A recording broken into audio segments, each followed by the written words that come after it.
Cleaner Future workshop. As some of you know and have been engaged, we have been coordinating and working with the Upstate Air Quality Advisory Committee for 6 years, and we've had a lot of things with the committees and stuff behind the scenes, but this is the first time we've ever done anything public of this nature. So, we're really pleased and excited to have you here. Phil, there's a spot up here for you. Got a full house, that's good. Before we start into the program, I want to do a few thank yous. First, to Bon Secours St. Francis Health System, who is our lead sponsor for this event. They've been wonderful, and you'll hear from Karen Schwartz here in a few minutes. The key elements around this issue really is important, both from a public health and from an economic standpoint. We'll talk about that in a minute. And so having Bon Secours as our presenting sponsor is very appropriate. I also want to thank our other sponsors, Piedmont Natural Gas. It is Friday, I guess. Evergreen Environmental, REWA, and WSPA TV. We also have had a great steering committee of folks who have helped us with this initiative. And if you're here, please stand up as I say your names. Angela Allen, Celia Boyd-Myers, Dyke Spencer, Art Holbrooks, Maeve Mason, Nicole McGavin, Matt Huddleston, Mike Rude, Paul Kofer, and Ashley Sabaita. I know some of you are here, so stand up.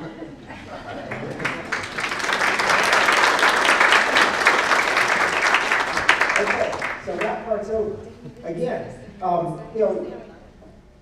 when we started talking about doing a workshop on clean air and sustainability, we really felt like it was important for multiple reasons, and an opportunity to talk about innovations, to talk about where we are as a region and where we're going, and what opportunities are for homes, for vehicles, for businesses.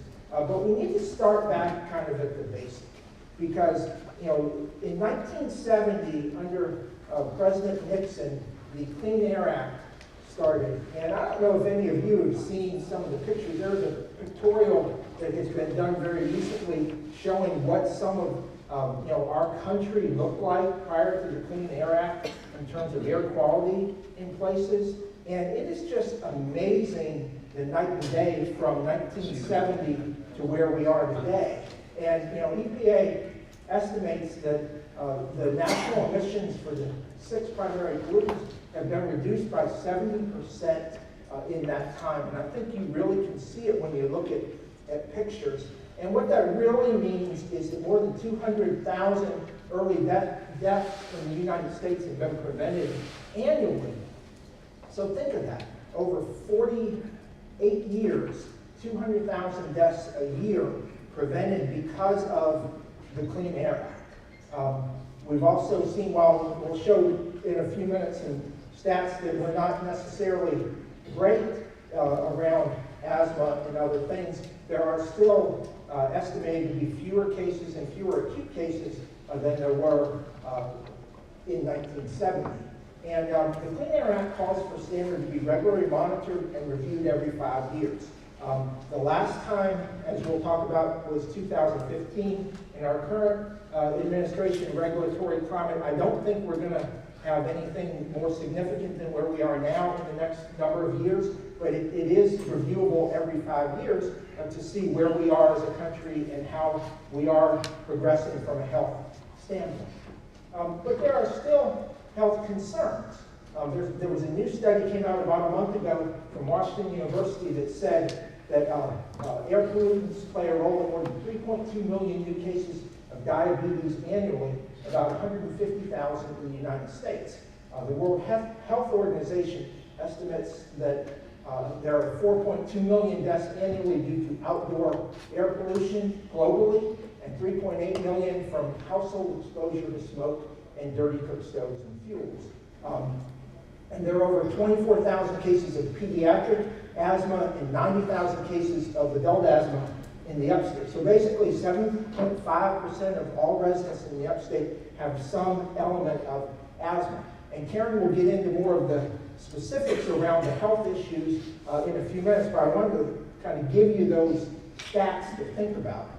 But we also know that air quality is an economic development issue, because one of the pieces of the Clean Air Act is if you are not in attainment as a community, that you have the potential from an economic standpoint where you would be subject to regulations, additional things around how you can use your transportation dollars and what you can do from a road standpoint, what you can do in businesses. The kind of the case study example that a lot of people show is Birmingham, Alabama. When they went into non-attainment, they estimate that they lost about $5 billion of their economic development and thousands of jobs by being a non-attainment area, and it took them 30 years and millions of dollars to get back into attainment just within the last number of years. Think about it here in the upstate. What I've been told is if you're in a non-attainment area, it's going to be about a 10 to 15% additional cost for a manufacturer to add jobs or to build onto a facility or create a new facility. So think about BMW, $1 billion investment recently. If we were a non-attainment area, it would have cost an additional $100 to $150 million or more for them to do the same investment that they've done today. And talking with folks at BMW, they've said, you know, if we were a non-attainment area, it's very possible they would not be investing at the same level that they are now in the upstate. So being in an attainment area is very important economically as it is from a health standpoint. So the history of air quality in the upstate, many of you are probably aware or were even involved back in the early 2000s when we had the risk of being a non-attainment area. The leaders from Greenville, Spartanburg, and Anderson came together and formed an early action compact and really worked collaboratively with the businesses and industry to make sure that we stayed in attainment as an attainment area. So that was a critical time in the upstate and really has led, and you'll see in the slides in a few minutes, to where we are today. Then most recently there was an issue around the PM 2.5 monitor. Greenville County and the Greenville Chamber started working on that, I believe, Nelson, about 8 or 10 years ago, right? I mean, it's been a long process, and just within the last couple months, it was designated as an attainment area. That's correct, right? Correct. So, you know, some of these things take a really long time. They take a lot of engagement and collaboration. So the Upstate Air Quality Advisory Committee really started with that early action compact in the early 2000s, went kind of dormant after attainment was reached, and then in 2010, Greenville County Planning, John Owens, brought it back up and tried to get people engaged again because we knew that we might be facing standards, the new standards. And they handled and led the coalition for about a year and a half, and then asked us at the top as a regional organization that focuses on building collaboration to take the lead on the Air Quality Advisory Committee. So we did in 2012, and it's comprised of representatives from local governments, businesses, and nonprofits. And we are, as the coalition, the South Carolina DHEC's designated coalition advisory committee for this region. They have 7 of them. You can see there in the map of South Carolina, there are 7 designated advisory committees in South Carolina. The other picture there is of the monitor in Spartanburg, and that's what those monitor stations look like. So I just thought, I took that picture off of their website. So, you know, I just thought it would be interesting to kind of show you what the monitor stations look like. A lot of times people say, well, the monitors are in places where they're going to attract bad air. Well, that might be the point. Anyway, okay, so Clean Air Upstate, we started the campaign for Clean Air Upstate in 2012, focused primarily on local sources for future emission reduction impacts. Really 2 areas of focus: education and outreach, and creating strategies for reducing emissions from on-road sources.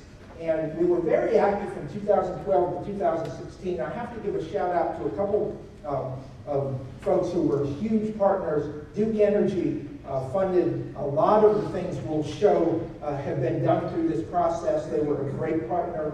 WSPA Television, you'll see as well. Bon Secours was a big partner. Greenville County, a lot of the other counties. So we've had a lot of partners throughout this process.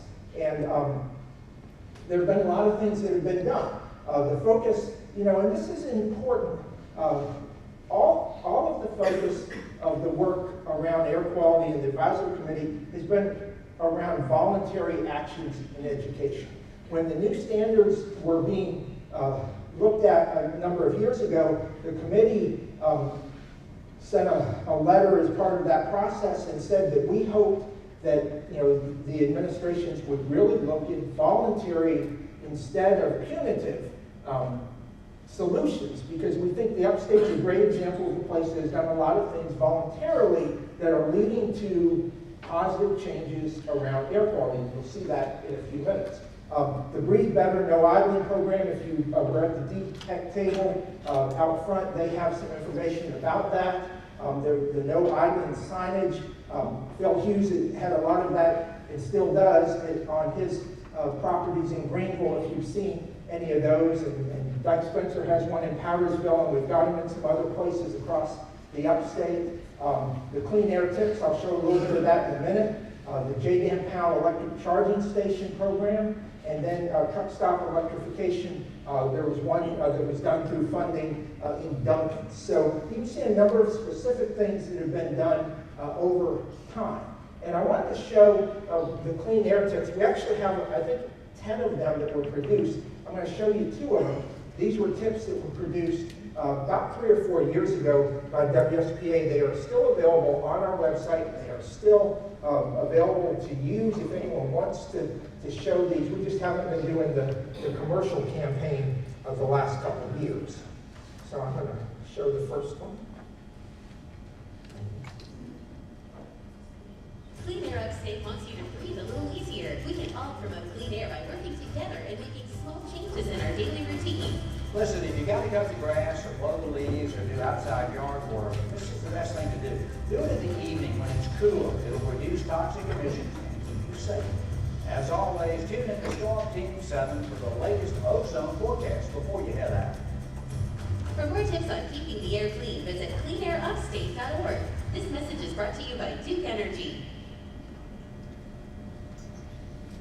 Clean Air Upstate wants you to breathe a little easier. We can all promote clean air by working together and making small changes in our routine. Next time you go to the bank or get fast food, go inside. Don't idle your car and go through the drive-thru. You know, it keeps the air cleaner. You'll also use less gas, and of course saves you money. And idling is bad for your car. So help you and your car breathe easier. For more tips on keeping the air clean, visit cleanairupstate.org. This message is brought to you by Bon Secours, St. Francis Health System, and Duke Energy.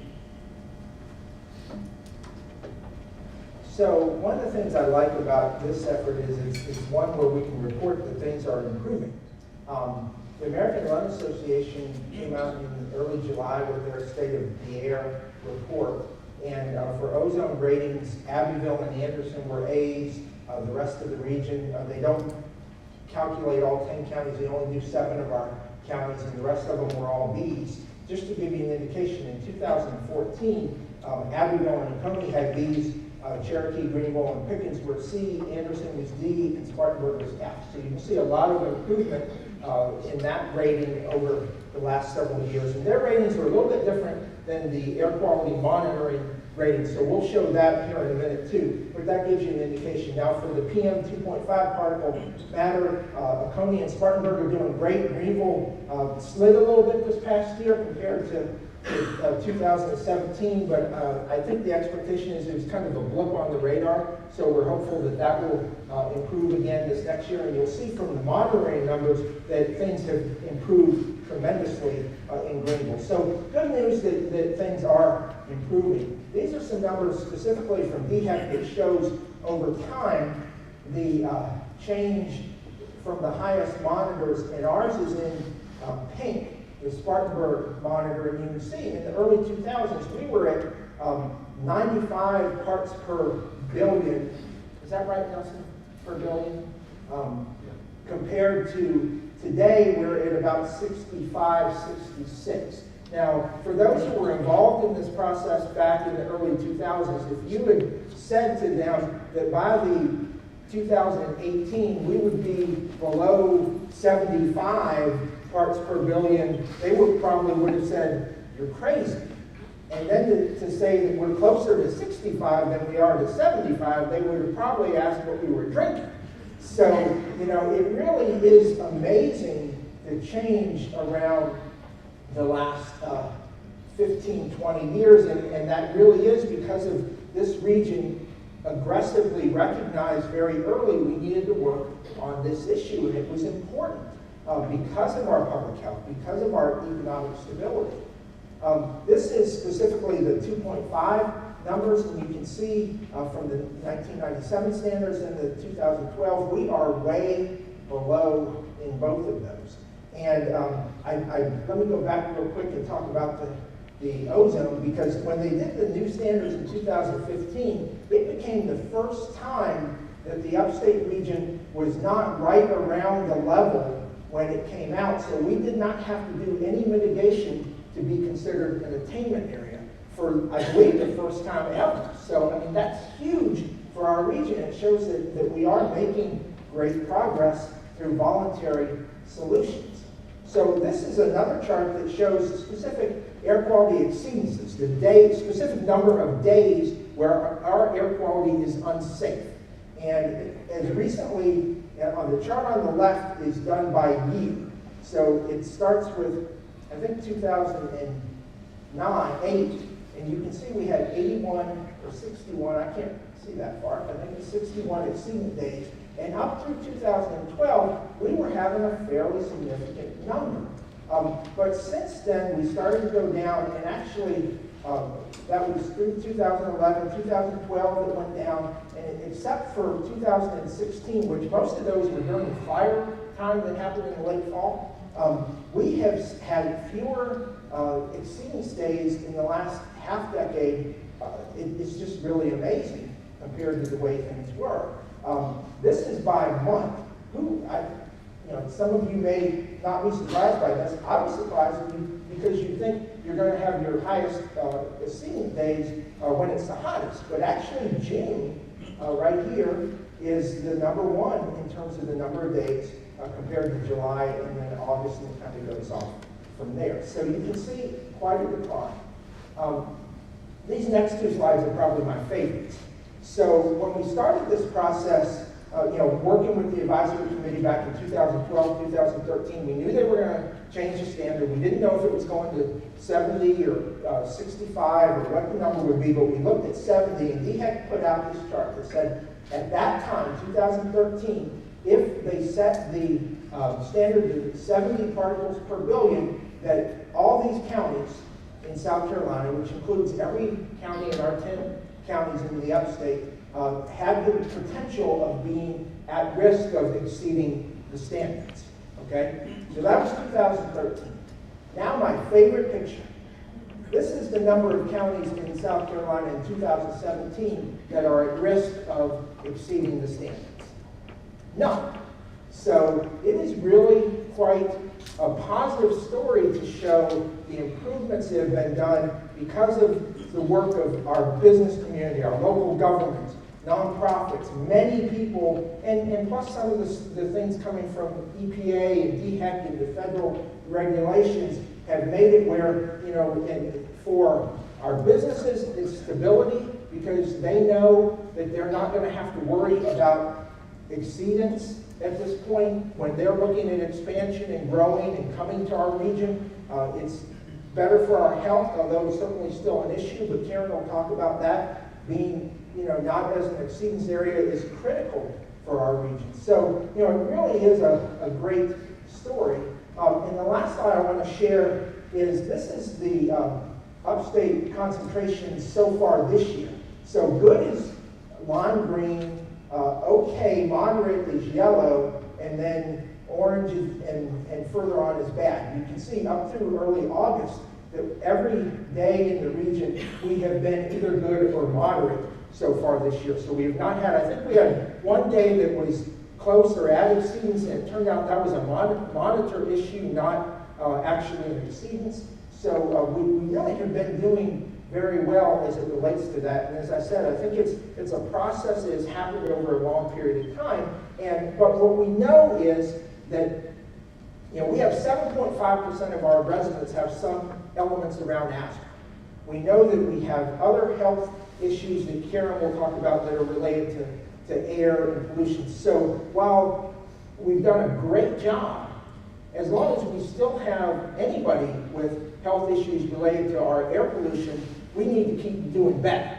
So that's one of the reasons we're having this event today, to give you some ideas of examples of what businesses and organizations are doing, and hopefully, if you're not already, that you can implement in your business to be able to improve the air quality, increase sustainability, and do things that will help ensure that if and when the standards get tighter at another time, that we, again, are already within those standards, and that the number of, that's currently 7.5% of our residents with some element of asthma continues to decline over time.